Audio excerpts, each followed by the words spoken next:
Abby is a dancer who has been stalked for the last year by an obsessed fan who found her online. Stacey she does think is them being sort of overdramatic. He could legitimately be watching you right now. Her online Instagram makes the stalker feel he knows her. This is a total stranger. The stalker even goes to her places of work and wait for her after she finished.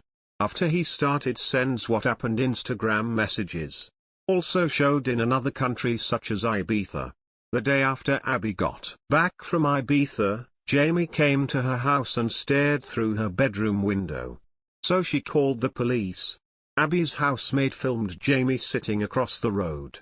Abby has made 3 calls to the police for the same issue and he was arrested. Abby's housemate challenged him, but he wouldn't leave until he was arrested. This still doesn't act as a deterrent. The police put a stalking protection order on Jamie, making any contact with her be a crime. After he resumed stalking her on social media with fake profiles. The police are on the front line of stopping stalkers, but with half of convicted stalkers reoffending, the current system isn't working well enough. Only 1% of reported stalking incidents are charged or convicted. Cheshire police and health professionals have created a specialist stalking unit. Stalking often gets missed because it's not about individual incidents, but a repeated pattern of behavior that devastates lives. Stacey sit in while they discuss a possible arrest. A professional fraud investigator is suspected of using his skills to cyberstalking his former work colleagues for over 2 years. The stalking began when victim Joel rejected a relationship with suspect Mark. She left her job to escape him, but the stalking moved online. She talks about the times when he realizes that she's blocked him on all the social media accounts. He said, "Whatever you do, don't block me." Joel has endured unwanted requests, messages, cyberbullying and hacking.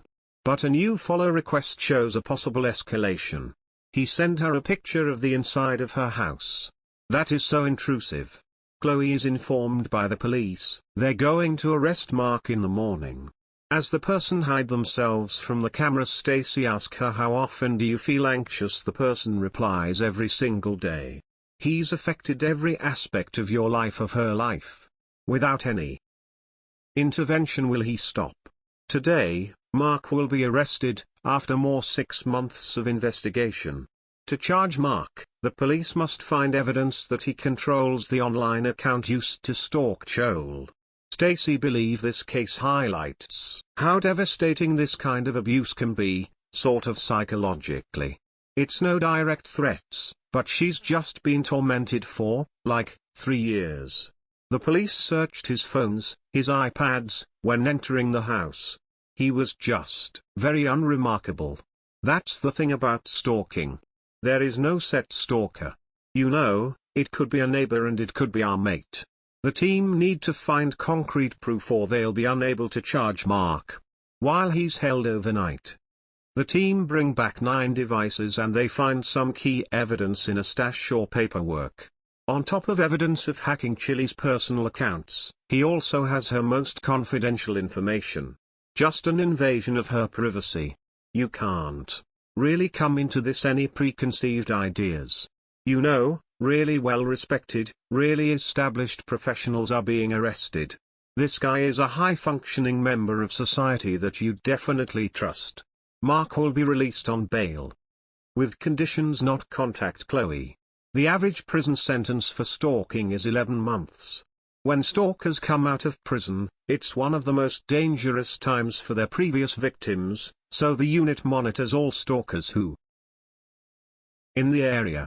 A 28-year-old man was in Persian for a year for stalking his ex-partner. Within hours of getting out, he has been posting threats to her life. He'll be recalled to prison to serve out the last 4 months of his sentence. Stacey understands why lots of people would feel like the best place for a stalker is prison. However, she wants to find the root of the fixation, the obsession, to try and even begin to understand what is going on inside their minds. In a groundbreaking project in Hampshire, Southern Health are treating convicted stalkers with long-term psychotherapy, as part of their sentencing. Dr. KIRSTY says that criminal sanctions alone don't stop stalking. 29-year-old Tom is on the program for stalking his ex-wife, following the breakdown of their 12 years relating. 67% of our referrals are rejected stalkers. He was given a suspended prison sentence and 2 years of weekly treatment. In summary, went from relying someone to nothing. Stacey wanted to see Tom outside of therapy. He would stay in the woods for days without eating. At the height of his stalking, Tom would visit his ex-wife's house several times a day to make sure she wasn't with anybody else. To him, he was not a stalker. Tom has 4 children with his ex. Because they share custody, he sees her regularly and his recovery is constantly being tested. In Cheshire, Jo has been a victim of. She was 24 when it started and her stalker is more than twice her age. Jo was working at a physio clinic and when she came to him and there a bunch flowers for her. The person had issue with her knee. The questions were how much money do you earn? Where you live? Can you drive? Also asked for her number. Police suspect that Michael is still trying to contact Jo. A year ago, he was convicted of stalking her based on his previous communications. There were 5 years of unwanted calls, cards, letters and messages. In the lead-up to his conviction, they found this photo of Jo in his wallet. Michael was sentenced to a 5-year restraining order, making contact with Jo a criminal offense. Stacey say that day was a potential to become massive because they have been keen to arrest this person. He was super cooperative. The man looked not shocked the police here according to Stacey. Police search his belonging for any evidence that he has been attempting to get in touch with Jo. He seems to keep his whole life in this one room. He has 4 phones. They find an unusual letter that he's written to himself pretending to be Jo. On one letter he said, "You make me masturbation all the time." If Michael is convicted of stalking Jo again, he's likely to get a prison sentence. You know, you're obviously desperate for a stalking to just stop because Jo's life has just been so difficult for such a long time, but also you can't help just on a very basic, very human level parts of you feels for this individual because his existence seems so wrapped. Of course, it's your job to make sure that justice is served, prioritizing and Jo's quality of life. Michael feels like a vulnerable sort of it's easy on sort of a human level to feel for him.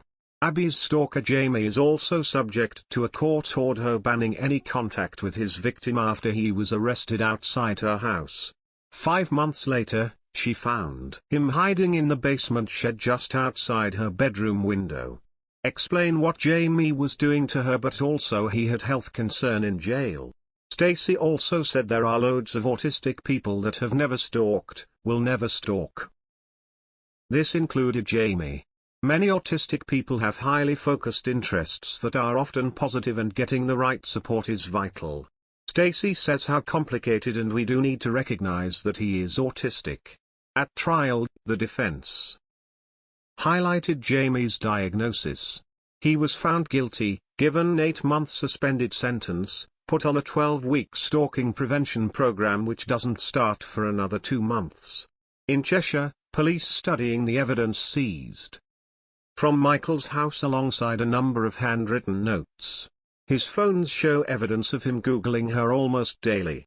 The stalker unit takes an unusual approach. Suspects are assessed by both police and mental health professionals. Jo wants her life back, but realistically, Jo might not be able to forget. The police must make a sentencing recommendation to the court. Stopping Michael's fixation long-term means understanding whether his actions are as a result of a delusion. This because they must manage the risk and try out set a good pathway for them. Tom, after 2 years intensive psychotherapy, ex-stalker Tom is being discharged. Tom says he's happy where he is now. His recovery is totally possible. He's also been in other relationships after his therapy but still need to watch out for the red flag. Stacey say the mentor will feel a bit torn because he's quite likable but made some life difficult because of the stalking. Abby is meeting Sussex police. 4 months after his conviction, Jamie has contacted her again with heavy breathing down the phone. Matthew advises her what to do. Jamie has just started 12-week program given as part of his sentence that is designed to break his fixation with her. Claudia gives this type of information.